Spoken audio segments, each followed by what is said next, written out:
दिनकू दिन खोर्धा वनखंड में बढ़ुची हाथी उपद्रव। टांगी रेंज रे 30 टिकिया हाथीपल व्यापक क्षयक्षति करुछंती। आज सकाळे टांगी ब्लॉक अच्युतपुर रास्ता रे हाथीपल रास्ता पार होई निकटस्थ जंगल भितर रहिछंती।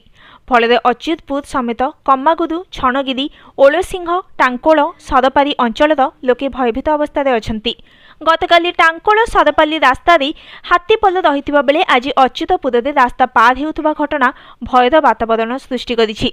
तेणु तुरंत वन विभाग एही हाथीपलंक उपरे नजर रखिबा सहित सुरक्षित भाव में अन्य जंगल आड़कू घोड़ाई नेबाकू स्थानीय लोके दाबी करिसेंती।